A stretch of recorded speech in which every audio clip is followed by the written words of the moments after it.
on the screen. Forrest, thank you very much for joining us tonight. Hey Stan, thanks for having me. Or actually, it's not nighttime; it's daytime. I'm sorry. Stan thinks it's nighttime, isn't it? Can you pronounce Victor Wembiyama?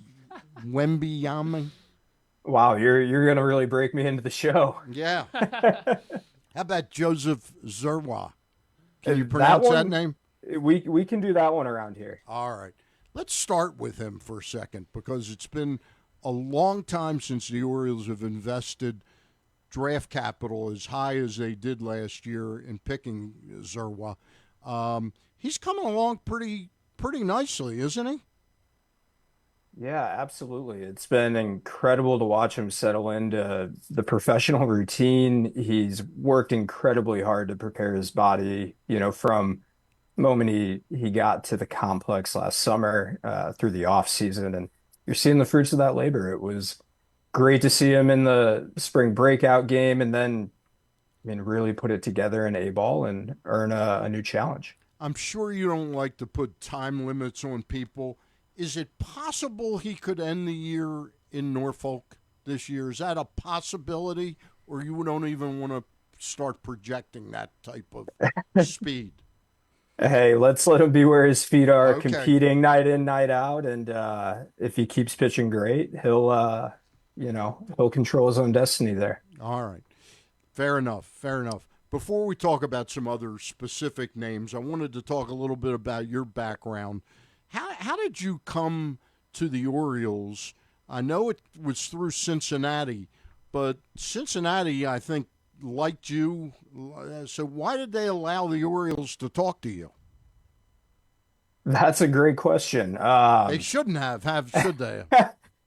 Maybe I was fortunate. My wife's from Northern Virginia, and this overall was a great personal situation for me. At the part of my upbringing as a coach, I was really fortunate to have fortunately crossed paths with John Means when he was in the minor leagues. So I had had some introduction to the organization, and had worked with John, and he broke out with the help of many others that were already in the Orioles organization. But there was some familiarity. There was change happening in Cincinnati, and maybe it was just the right time, and I had the right family situation that they were, nice enough to let me come out east. So you came to the Orioles as simply a single A pitching coach, correct? Correct. And now in 4 short years, you're director of pitching for the organization right now. Talk a little bit about how rapidly you advance. We're asking you about how rapid players can advance, but how did you? I know part of it was Chris Holt left the organization, but how did you advance so quickly? I think that while I didn't have the traditional background, having some of the skills I had learned in the facility world of how to organize programs, help integrate different technologies, put me in a position once I was fortunate enough to earn the opportunity to be on the bench, coach, help these guys.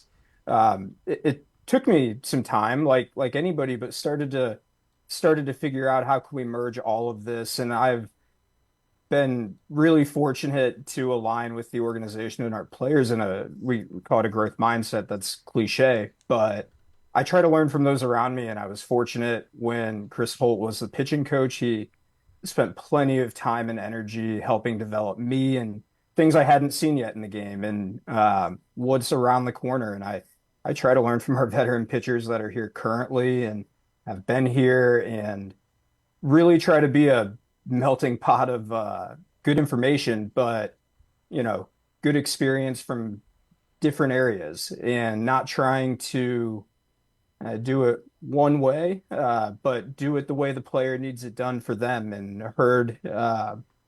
hearing where they're at and where we need to be coming from. So those are things that change when you go from a facility to getting into professional baseball, and the whole dynamic changes. And I was really lucky to have people pour into me that had been there. Major league pitching coaches, even initially it was college pitching coaches, different pitching coordinators, and in the game that, I mean, they tried to help me out, and I try to return the favor and help players get better. And I was fortunate enough to have buy-in with the guys here, and it's really coming from the place of how can we help you? So Well, I that's wanted, how we made it. yeah, okay. I wanted to ask you a question that's been kind of burning inside me. I've done talk radio and done press box for 20 years here in Baltimore, so I've been on the air for over 40 years. When Buck Showalter was managing the team, Dan Duquette had hired a person in your position named Rick Peterson. Do you know Rick at all? Know the name? I don't know him personally, but I do know the name and obviously the track record of development here and things he had put in place. I think he predated Chris Holt for quite some time. Yes. So the question I have is when I would talk to Rick, I got pretty friendly with Rick for a couple of years, and he told me that he was a Duquette hire, and Showalter had at the time Dom Cheedy was the bullpen coach at the major leagues, and Dave Wallace was his pitching coach. And he said when I would talk to them about my philosophies, they looked at me like I had four heads. And in other words, it sounded like he would teach things in the minor leagues. They'd get to the majors and they'd say, "No, no, you don't need to listen to that. We do it this way." How closely aligned are you with Drew French, and how important is that? Yeah, incredibly important. And we're working incredibly hard to take that alignment even to the next level with my position this year and being able to learn more, be around more, and ensure that we are taking the best of the best information, methodologies, philosophies that are going to scale and recognizing players in the minor leagues are in different positions in their career. They may not be ready for this or they may not be ready for that and are focusing on that, but us being prepared to not only meet them where they're at, but hopefully help see around the corner of what they're about to come across has been something I think through. It's amazing to see Brandon Young and some of these guys find their footing. And to us, it's trying to learn through them and from them of they got their first taste. How did it go? And when you're in this to help people and help the players, you're willing to continue to evolve as a pitching program and as coaches. And the alignment with Drew, Ryan Klemick, and them is far greater than just throw these types of pitches here. It's what are the types of people that come into this environment and can succeed, and it's a process to instill those core values and to develop pitchers capable of doing these things. And it's so hard, Well, as we know, I'm but very well aware of it. Yep. we've done our best as a group and have done our best to recognize do we need to bring in different perspectives and different ideas into the group. And we've tried to do that to meet our players where they need to be and make sure we're hitting on the fronts that they need in the different angles. Griffin has a question for you. Yeah, Forrest. Since you mentioned Brandon Young, I guess I'm kind of curious. Is there did there happen to be anything like over the last couple weeks that was explicitly like kind of worked on or changed? Because obviously Bradish started a little bit slow to the year. So did Boz. So did Trevor Rogers. Obviously had a few bumps, but now Trevor Rogers' last two starts looked really good. Bradish and Boz have looked really, really good the last couple of weeks. Same with Brandon Young. Is there anything at the big league level that has changed to kind of that's led to that stronger stretch of starting pitching and obviously full team success? Yeah, with Brandon in particular, he this is documented online on the splitter adjustment and being able to kill some velocity and vertical break and create more separation off of his fastball. We're fortunate to have really good information and really good tools to help us when the game's telling us it's the right time for a player. A variety of things go into when these adjustments are made. It's not always as do this right now as it may seem, but it was the right time. He was ready to make the adjustment, and he made it incredibly quick in his midweek bullpen. And with the help of the pitching coaches there, he took it into game a few days later and has pitched great with it. So in that case, Brandon did all BY did all the hard stuff. He he was the one throwing the ball, and we were able to use good information and help him learn a new trick quick in the season. When you mentioned before the tools, I guess you're talking about sort of the technological tools and the metrics, background that the organization is steeped in now. From when you joined the organization in 22, how much more front line are the Orioles in terms of technology right now? Is it been a remarkable change? Remarkable is a good way to put it, and I can't speak on the years prior, but I know that my first year in the organization when I joined was right around the same time that we were able to start scaling some of these Yeah. technologies. And then Hawkeye came in, and it's been a lot of work on building infrastructure to help coaches coach really well and give players the best information and continuing to figure out how do we deliver that information in ways that they need it so that we are helping them build these skills and these pitches, velocity, and keeping them on the field, and at the same time not missing the main point in playing the game. We're talking with Forrest Herrmann, the Orioles director of pitching in the minor leagues. Tell me about your relationship with Thomas Eshelman. Eshelman has the same title on the pitching side that Mike Schild has on the position player side. Are you technically Thomas's boss, or is it very collaborative between the two of you? Yeah, Thomas and I, we work great together, and it's a total team effort. I mean, in terms of bringing in perspectives we didn't have, that's a great example of it, and Yep. helping us round out our approach as a pitching department. So he was very much empowered. And I guess I do have to break it. It's out there, but he joined Texas Christian University as their pitching coach recently. I did not know So, that. Okay, I'm sorry. yep. Okay. No worries. I'll speak in past tense, but Yeah. the work that he did has really set us up to continue to build on. And the relationship with the pitching director and his coordinators and his coaches isn't do this, do that. It's bringing people in with skills and expertise to help you. So that's a good point that leads into my question, because I never miss a chance when I make a faux pas to move right along.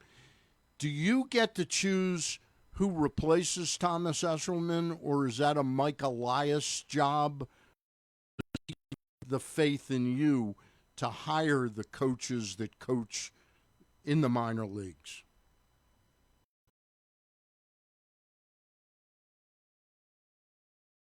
Department, different areas of health and performance, different people across parts of the organization and analytics. And so it's certainly falls on me to get to work on finding our next good person for that role, or for any role in our department. But we aren't in a situation. It's a one person call here. We work together, and it's part of the best idea winning. And we try to make sure we have the right minds in the room, or we're talking to these people to make sure it fits not just what we want on paper, but fits our ecosystem of people. Okay. Griffin has one more for you, then I've got one more for you, and then we'll just ask you a couple names, and then we'll let you get out of here, Mike. Forrest, go ahead. Actually, well, I did want to mention one name, and just one of the much younger guys who's pretty low right now, but a lot of exciting kind of stats coming out with him, and that's Esteban Mejia, and kind of and maybe I could ask it more broadly. How do you go about finding guys like Esteban Mejia, and what's the process been like for him right now? As we know, he's touching triple digits as he's developing at the lower levels. Yeah, no doubt. Finding kids like Esteban is incredibly challenging, and I want to give Kobe Perez and his group a lot of credit for the hard work they've been doing, building the program from seemingly the ground up. Esteban development isn't linear, and we're really proud of the work he's done so far and handling some challenging environments. With that being said, he no question throws hard, has great stuff. He's learning to pitch. He's learning to throw strikes, and sometimes development's messy. I know that that is a common phrase thrown around, and we're doing our best to give him patience, the right learning environment, and guidance to be able to figure this out with his best stuff. And he had a nice outing last night, and a lot of credit to the coaches and coordinators that have been working with him there. And hopefully he can continue to build some momentum. So that Griffin's question was something I was going to ask you about, was that Kobe Perez sort of came on board a few years before you, a couple of years before you, and the organization, just like they've put a lot of money and resources into technology, they've put a lot of money and resources into an academy down in the Dominican, and signing international players much more than they ever did 10, 20 years ago. Tell me a little bit about, and you don't have to mention names today, but in 4 or 5 years, will this roster on the major league level always have 2 or 3 international players, that are pitchers that are substantial? Yeah, we'll see how everything shakes out, but I fully I have full confidence in our program to continue to improve it, bringing those guys in, transitioning them to the US, and then getting them through affiliate ball. And it's one of those things where when you have a new program, seeing their teammates, seeing their buddies go do it, and the guy I trained next to and worked out next to at the complex, and sometimes you think you're better than your peers, so it becomes a easier challenge to compartmentalize and to go attack. And I think that we're starting to see the fruits of that labor and preparing that next wave to see what success looks like. And Luis De Leon is a great example Yep. of that.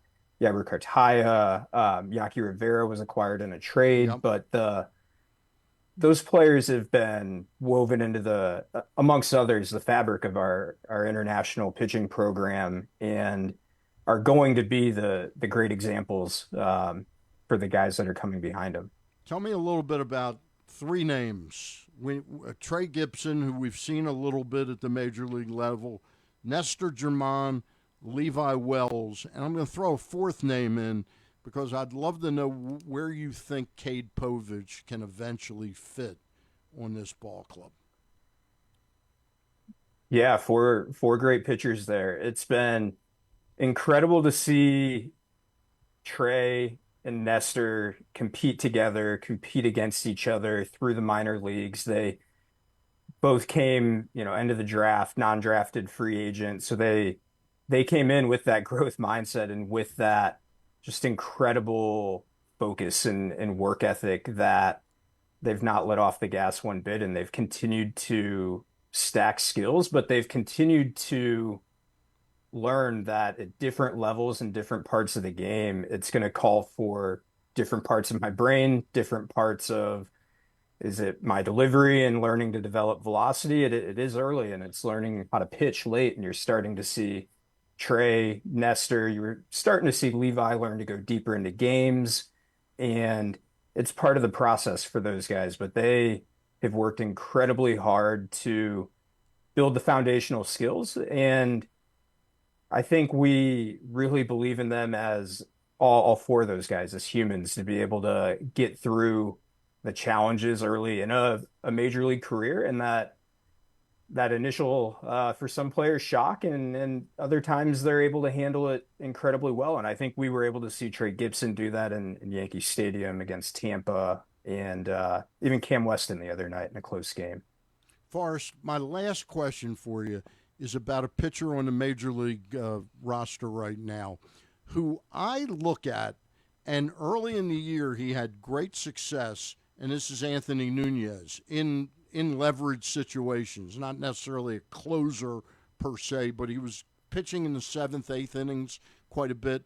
But when I look at him, and now he's struggling, I see a guy who's raw in terms of his pitching, how long he's pitched. Do you see a guy there that could possibly be a more of a starting pitcher? I'm always looking at pitchers when they struggle, thinking that the role they're in is part of the problem. Do you think he could be a starting pitcher one day? I mean, he certainly throughout the minor leagues showed a big arsenal, and I mean, strike throwing. Well, he's certainly learning at the major league level Yeah, and experiencing different situations, workload, and he's overall, handled this thing pretty well. But struggles are what can reveal what you're made of, yeah. and I certainly think Anthony has a great future in this game in whichever role. It would be a lot of fun to see him just continue to get out there, continue to get comfortable in this league, and go from there. Really appreciate your coming on with us. I have regards to you. I had dinner last night with Steve Molesky, and he says he was raving about you, and he says he's gonna be in touch to grab you for an interview. Okay? All right. Thank Really, you, Stan. really, really appreciate it. Okay? All righty. Thank you. Take care. All right.